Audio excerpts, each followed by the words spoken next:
Colorado, entered I-275 at Bush Boulevard, driving in the wrong direction, southbound in the northbound lanes. Data collected from both vehicles shows movement consistent with Officer Madsen purposefully placing his vehicle in front of Montague. This data is consistent with the statement of an eyewitness to this crash. At the time of the impact, Montague was traveling over 100 miles an hour, and Officer Madsen was traveling approximately 65 miles per hour. Officer Madsen is a true American hero. He deliberately moved his patrol car into the other driver's path of travel. We believe Jesse Madsen was attempting to stop this wrong-way driver from putting anyone else's life in danger and laying down his own. While full toxicology results are pending, the initial findings show that Montague was intoxicated at the time of the crash. According to detectives, Montague was not visiting Tampa on spring break, but rather in the process of moving to the area. Detectives learned that Montague, who was driving a rental car and staying in a local hotel, had been in Tampa for less than 12 hours before this fatal crash occurred. This whole incident could have been avoided.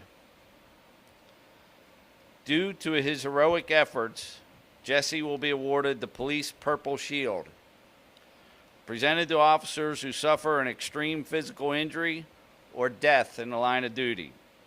He will also receive the Medal of Honor, the highest medal awarded to any employee who distinguishes himself by an act of heroism at the cost of imminent personal danger.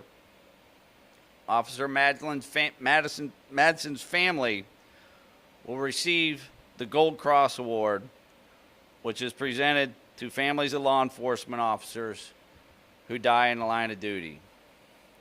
To honor the life of Officer Madsen, a candlelight vigil will occur tonight at 6:30 outside of police headquarters, and we will unveil his name that has been engraved on our monument. This event is open to the public. His funeral service will take place Tuesday, March 16th at 11 a.m. at Idlewild Baptist Church. This event is also open to the public. Mayor? Thank you, Chief. As you know, this is a very difficult time for the men and women of the Tampa Police Department and the City of Tampa family. As I said the other day, when a name is etched upon the police memorial, we always pray that that will be the last, knowing that unfortunately that isn't the nature of law enforcement. We have an incredible law enforcement agency here in the City of Tampa. And the men and women in uniform work tirelessly day and night. That means 24 hours a day, 7 days a week, to keep each of us safe in our homes and in our travels. And they go about doing what they do every single day without an expectation of recognition or appreciation. But as Officer Madsen so tragically displayed, each of them would lay down their lives to protect our community. So I would just ask that the community surround Jesse Madsen's family and loved ones with a sense of community and with a sense of love. And if you have a minute and you see a first responder in uniform, just take a second to say thank you for what they do every single day to protect us in this community. And if there are any individuals out there that would like to show their support to the Madsen family, please come out to the candlelight vigil this evening. And there are a number of ways that his family can be supported financially as well.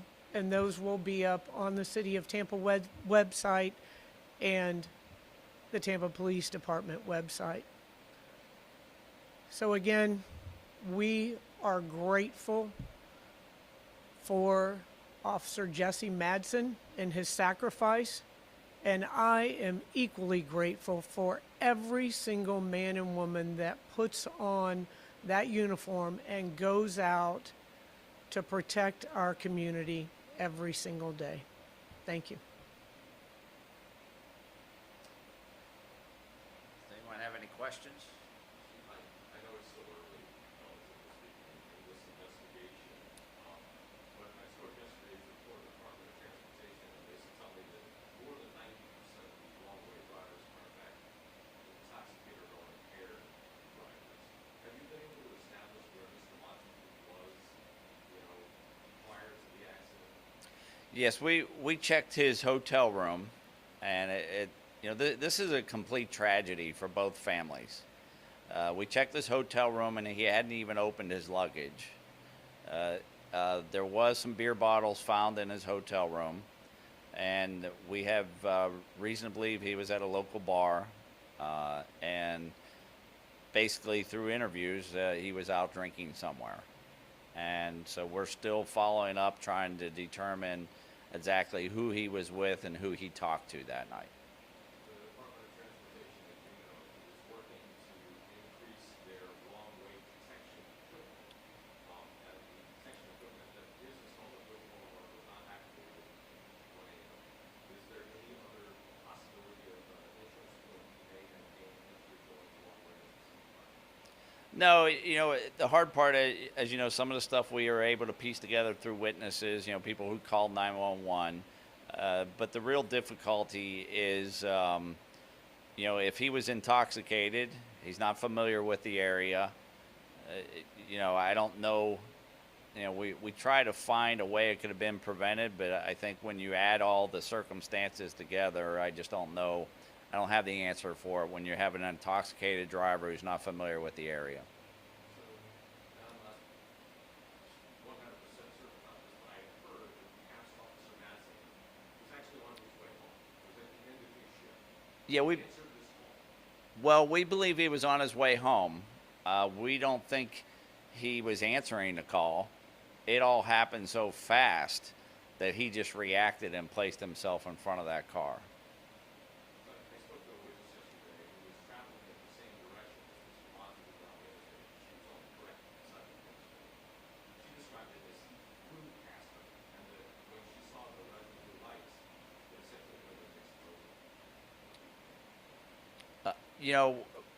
When I was at the scene shortly after it happened, and the condition of the cars, obliterated, especially the one that Mr. Montague was driving. The front end was gone. The engine was on the side of the road. Officer Madsen's car was, in a ditch on its side. We couldn't get him out. I truly feel for our officers who were first there and their sense of helplessness. And again, when you have alcohol involved, this whole thing could have been avoided. I'm sorry, I can't hear you.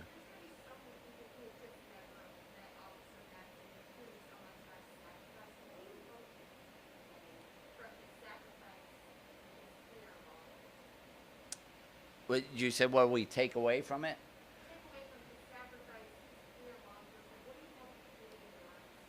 Well, like I said, he's a true American hero. This is a person who, served in the military as a Marine. Jesse Madsen, to put it quite bluntly, he was a badass. And if you ever got in trouble, if you ever called 911, if you ever needed a backup, he's the guy you wanted. He's the guy that was going to answer the call, and he was going to do whatever it took. 7 life-saving awards. And really 8. He's going to get several medals, but really 8. He put his life down to stop this from happening. Thank you.